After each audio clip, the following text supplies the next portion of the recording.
All right, here we go, guys. We have 5 oversold stocks to break down, and you might be like, Stas, wait, oversold stocks? Isn't the market at all-time highs? It is. SPY's hitting 738. The Qs are ripping through 700, and believe it or not, there are still many oversold stocks out there, and we're going to break down 5 in this video. We're going to break down the charts, what I'm looking to do, and I actually already own one of these stocks, and again, I'm looking to get into all of them at some point here if the charts play out to my liking, right? So we have to break down everything: entry, exit points, what I'm looking to do, my thoughts around these stocks. So guys, hit the like button, make sure to subscribe, join the Patreon if you want to keep up with my portfolio updates and be a part of my private Discord. That's linked down below, pinned in the comments as well, or go to stassurfest.com/Patreon. And with that being said, cheers, let's dive into it. So yeah, believe it or not, there are oversold stocks out there. Even though the S&P's up to 738, it's now up $110 off the low from when? The end of March. So we're talking percentage-wise, let's see, 17%, as the Qs are up more than that, like 25-30%. The Qs just hit 712 on Friday, and we're up from 554. Talk about a parabolic move of 27%. And this is exactly why, on a side note, you don't panic sell out of the market. You know, can you imagine how many doomsdayers there were a month and a half, 2 months ago saying, sell, we're going so much lower?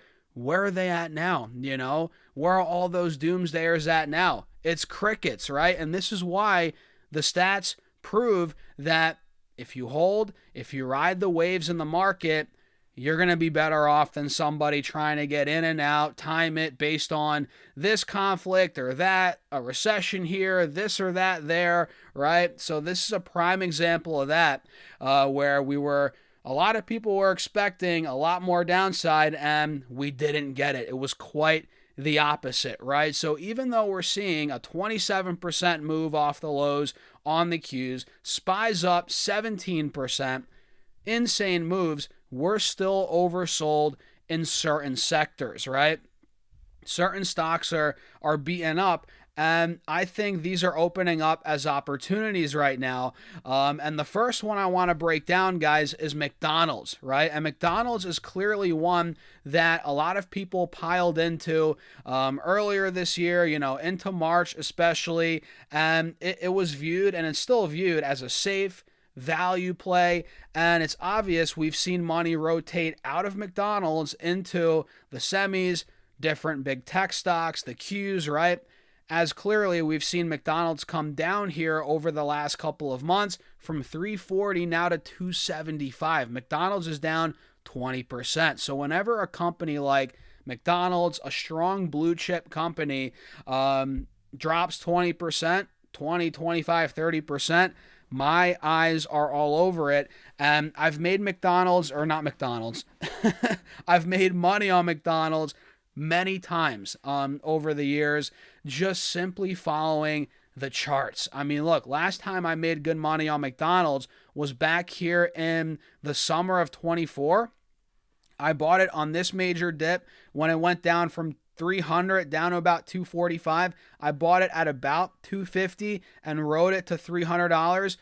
One of the easiest trades of my life, literally. And I've done that time and time again before that on McDonald's. And I'm noticing the same setup here right now. And you got to realize, guys, they just reported earnings and their earnings were strong. This is simply a sell-off because of, again, a rotation out of McDonald's, out of these more defensive stocks, which I think McDonald's will be making a comeback. I think this rotation is temporary. We might see more downside in the short term. Sure, it could go to 250, 260. It's currently at 275. But I think this dip is going to get bought up, and I'm so close to adding some McDonald's here, or at least an initial position. So let me show you guys their earnings quickly and what I like right now about them. They're actually doing a, what's it called? The McValue menu. We'll talk about that here in a second. So they reported their earnings a couple of days ago. Let me see the numbers quickly.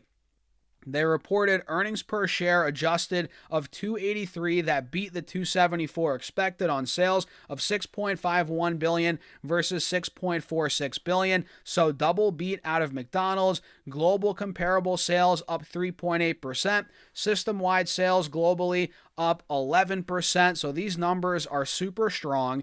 And they just introduced this McValue menu nationwide on the 21st of April, where you can actually get, they're featuring an under $3 menu, a $4 breakfast meal, and a $5 to $6 lunch dinner deal.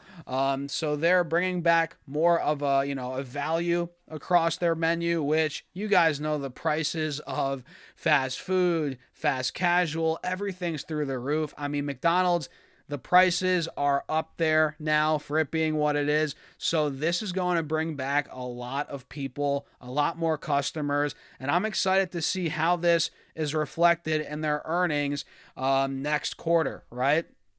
The menu aims to provide all-day value with at least 10 items, including the sausage McMuffin, I know you guys like that one, the McDouble, and a 4-piece nugget. And they're currently trading at about a 20 times trailing earnings, right around 20 times trailing earnings. And that's by no means extremely cheap, but it's definitely not screaming overvalued, right? Like it was when it was over 320, 30, 40 a share. So in my opinion, guys, fundamentals are looking strong. Valuation, not bad, and the chart looks great, but it's a falling knife. We got to wait and see when it kind of stabilizes. And for me, guys, I'm almost at a point where I'm going to start DCAing into McDonald's slowly. And it's not going to be a massive position. It's more of a midterm swing trade, right? Not a super long-term investment, although it could be a long-term investment. I'm not opposed to that. But for me, in this case, I'm looking to trade it, right? So the chart looks great.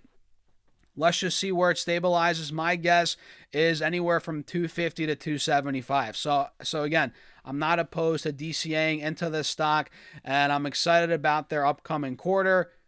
The next 2-3 quarters, honestly, are going to be big for McDonald's, and it could turn the stock back to 300 plus, in my opinion. So Visa's another one. They reported great numbers, and their stock ripped after earnings, and now it's actually given back all those gains pretty much. We hit about 340 after earnings. Now we're down to 318, 320, and what I like about Visa is it's still maintaining an uptrend, right? We're making higher lows. We're still above the 180 SMA. We have a golden cross here. So this, to me, guys, is clearly reversing, and we're getting a pullback here within the overall reversal on Visa. So I love it. It fits the criteria. We're overall decently oversold, all while maintaining the uptrend while starting to reverse. I'm loving it. And Visa reported, if I remember correctly, strong numbers. When was that, though? That was like 2 weeks ago, right? Yeah, we're not going to dive too deep into those, but they double beat. It looks like here, 331 EPS versus $3.10. Sales, 11.23 billion versus 10.74. So very good quarter out of Visa. Got that huge pop selling. We got some profit taking, some sellers coming in here, but I think that's not going to last much longer. So I like Visa here. And by the way, I don't own Visa yet or McDonald's, just to make that clear, but I do own Robinhood, ticker HOOD. I'm in this stock right now at about $72 a share. It's a newer position. I just bought an initial stake after the earnings, and it's down because of many things. I mean, it's a lot. A lot of it has to do with trading volumes. Trading activity is down, but a lot of it has to do with crypto, which I think crypto, the bottom's in. That could be a bold take, but I think the bottom's in, especially on Bitcoin. And now we're hovering past 75K. We're actually over 80K right now. So that's a good sign. We're slowly starting to creep back up. And once sentiment around Bitcoin and crypto is very bullish again, I mean, the stock market's there. But once crypto is kind of following the stock market, Bitcoin's back up to over 100K. I think Robinhood's going to go bananas. Even if Bitcoin stays around 80, 90, 100, 95 longer than expected, I still think Robinhood is going to do well, the stock here. But my guess is Bitcoin, it's found the bottom. I think we go over 100K by the end of this year, and I think that's going to spark a big rally in Robinhood, to the point where I think it goes to $100 a share. Over that, I'm in with shares right now, and I'm even considering call options on Robinhood, probably 6 to 9 months out at least, maybe a year out. That's where I'm at, and I think, look, I think the bottom's in on Robinhood as well. It's been consolidating at about 65, 70, 75 for a good 2-3 months, more than that. And I think it's going to make a move here to 90 fairly soon, which it just hit 90 just about a week or two ago. So that's not too far-fetched, guys. We're in this range right here, and the second it takes 90 out, this thing is going to go bananas. So I'm long Robinhood, $72 a share is my average. I'm up on the position. I'm up a decent amount, about $5 a share, but I think there's a lot more room to go. Uber is another one, ticker UBER, which they just reported earnings. The stock started to break through 80. It started to take out $78. That's a multi-month resistance, as you guys can see.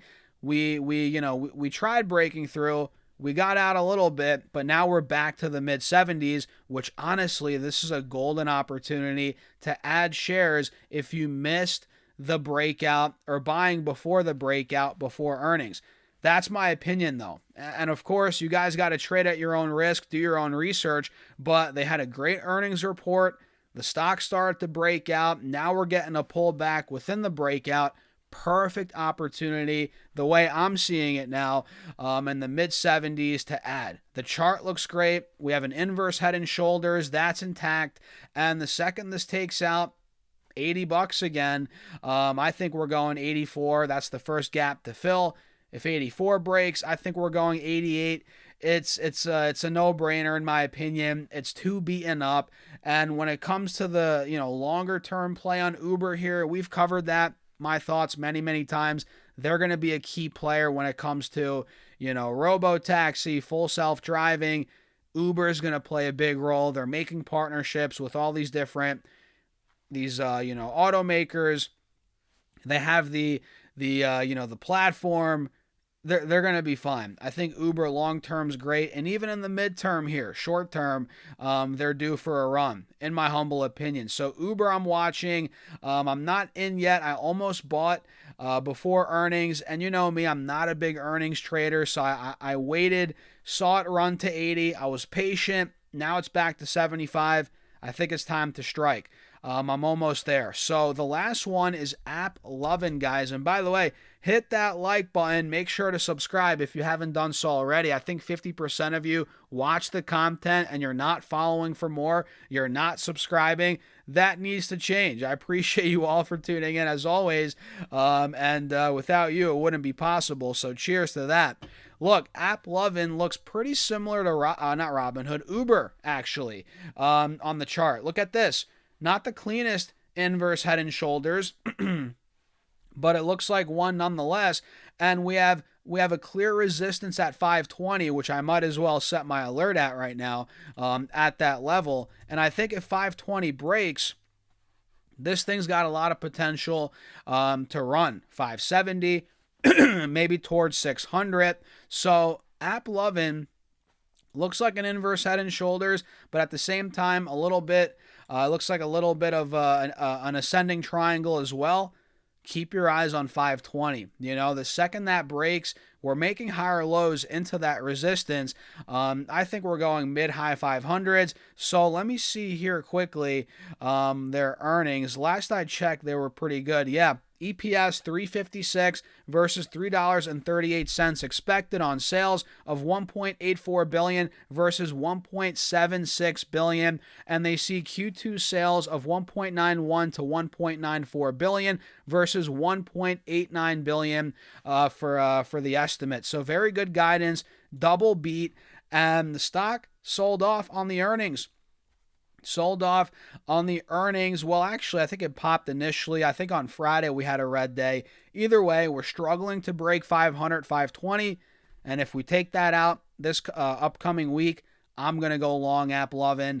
Ride that momentum. Again, I think towards the mid 500s, and we'll go from there. So what do you guys think? Let me know your thoughts in the comments, and please, please, please do your own research. Trade at your own risk. I'm not a financial advisor, and full disclosure, I'm only long one of these stocks as of now, which is Robinhood, and I'm super close to adding. I would say if I, in terms of the next stock out of the list I'm looking to buy more, or that I'm looking to buy, which one is the one I'm most likely to buy?